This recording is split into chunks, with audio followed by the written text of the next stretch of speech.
What's up YouTube, Dale here from Zephyr, bringing you another update post Banlist, and unfortunately the update is going to be for branded.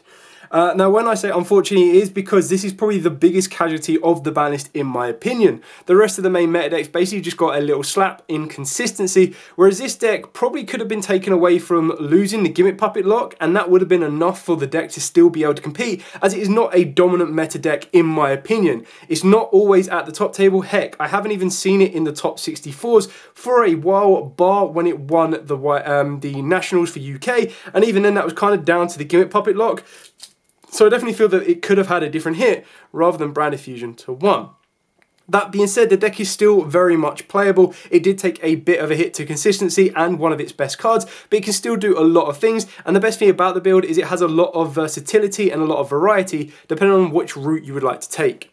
So with all of that out of the way, please smash that like button, hit that notification bell and subscribe so you don't miss out on any more upcoming content. I'm going to take you through the profile, show you what we've got, and as always, explain why we've got it. So we're going to start off by going into the monsters, starting off with Triple Aluba the Jester Despia. Now, of course, this is more important than ever before, as this is your one direct route to get you to your Branded Fusion. And you do have multiple ways of getting to Aluba, and it really does come down to how much you want to focus on getting to him directly by utilizing more tragedies, more ways of getting to trigger tragedies effect, and then from that point on, you're going to want to make sure you recycle the Branded Fusion where at all possible, and that's why tragedy is such an important piece. Then of course you do play Triple Fallen of Albaz. Of course you probably could cut it to 2, but you still need to use it as its normal summon effect, because being able to get this to the board and then use this effect to fuse with your opponent's monster is basically going to be a pseudo form of Branded Fusion, just not as effective of being able to send the materials from deck to the grave, which is why we are still maxing out on 3 of this guy as well. Then of course you do play the 1 Quem followed up by 2 Cartesia. Again, you just want to try and find ways of being able to utilize the ability to fusion summon without Branded Fusion. Basically what you're trying to do there is you're still trying to get access to the Branded Fusion, but if your opponent stops that access to it, you still need more ways of being able to conduct the fusion plays, and that's where Cartesia comes in, and of course Quem can help facilitate that as well. Then for the last of the main monsters for the deck, we do play the 1 Springguns Kit, the 1 Macoria, and of course the 1 Albion. Now this is of course all part of the branded section itself, or the Albaz section itself. The Macoria is obviously a great way of being able to search out cards as well as being able to interrupt your opponent. Kit is another way to get you to that Branded Fusion should you need to. And of course Albion gives you that nice draw, as well as being able to treat itself as Albaz and send a card like Retribution from the deck to the graveyard. Moving on to the Despias. For the Despias now, we are playing 2 Tragedy. I say moving on to the Despias even though we started off with Aluba, but to me, Aluba is just more of a starter for Albaz than Albaz is. So we've got 2 Tragedy. Now the reason you're going to be playing 2 of this now is for the grind game. You're really going to need it for your Branded Fusion. So this one is if it is sent to the graveyard or banished by card effect, you get to add a Despia monster from deck to the hand, so that's how you're going to get to Aluba if you don't have it, or of course you'll get to the ad-lib if you do.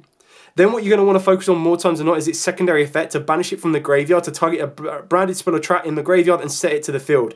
However, you can only use 1 effect per turn. So the other is the first turn you use Tragedy, getting you into an Aluba or an ad-lib, and then the second turn you're going to banish Tragedy to get you back that Branded Fusion, as that is, like I said, going to be so important to recycle that. It's absolutely unreal.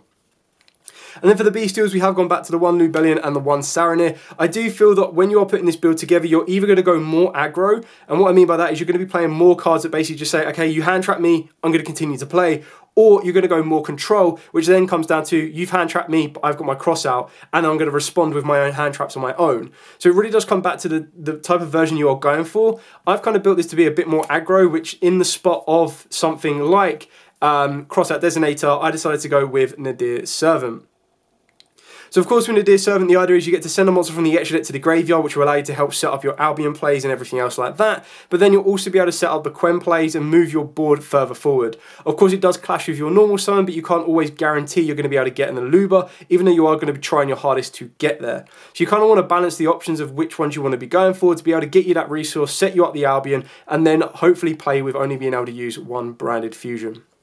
Then for the branded spells, of course, we do play Triple Branded Opening. Obviously, this one's going to be just as important as ever, and the fact that it triggers your Tragedy is absolutely insane. And then you follow that up with your 1 Branded in Red, your 1 Branded Lost, and big sad, your 1 Branded Fusion.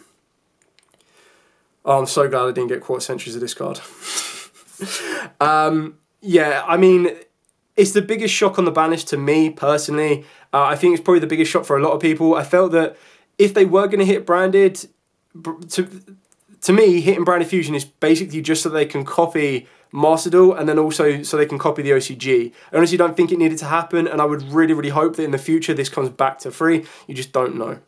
Then, of course, we do play triple fusion deployment, followed up with triple Allure of Darkness. Like, this is probably why I might want to consider putting the Macoria to 2, because Macoria and Tragedy are like the best cards you can banish off of the back of Allure of Darkness.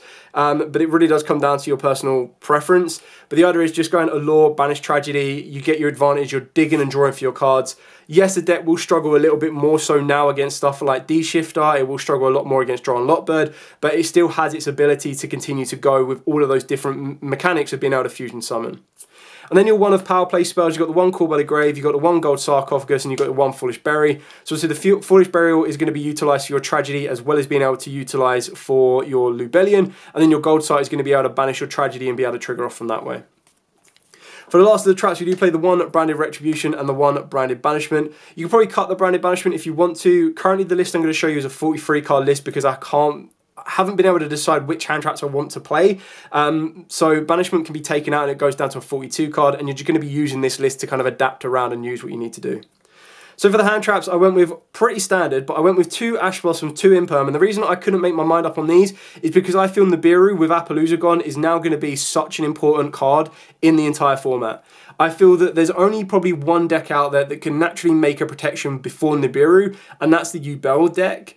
And then from that point on, you're basically going to be having people go through the Fiendsmith engine to try and set up the Triple D High Wave King before Nibiru phase, and that's when you can still just punish them by hitting them with a Nibiru early doors, or being able to imperm said Wave King and then Nibiru them. So it's not going to be as easy after that happens for them to be able to make an additional monster negate, and it really can cause a lot of issues. So I feel there's going to be a lot more decks that are going to suffer the same Madolche treatment and the same hero treatment, where it's rare they can actually end their board on a negate to stop Nibiru, so you just let them go to main phase 2, and then you go, okay, cool, attempt to end, and you go, yep, Nibiru. So I felt that this card for the upcoming format is going to be too important not to keep it, like not to have in. And honestly, I'd probably even consider cutting the Ashes and go for 3 Imper and 3 Nibs. But it really comes down to the environment and everything else in between. I just feel that decks are going to be more beneficial if they can play under Nib, or more beneficial if they can naturally protect against Nib. And I feel that there are more decks out there suited to do that than others. Moving on to the extra decks, we'll start off with the Albaz Fusions. Of course, we are going to be going with 2 Mirror Jade, followed up by the 1 Rinbrum, and then you're going to be comboing that off with Titaniclad, Albion Sanctified Dragon. I'm just not going to feel as bad Gimmick Puppet locking you now because, hey, I have my Branded Fusion put down to 1, so 1 Lubellion, and then, of course, 2 Albion the Branded Dragon. You then can kind of technically count this as a branded card, but we do play the 1 Grand Grugnol, the Dusk Dragon, and the 1 Lulu Walif. Now, obviously, you don't have to play the Lulu Walif. I just like the idea of keeping it within theme, and you get more benefits over the back in the Dear Servant as well.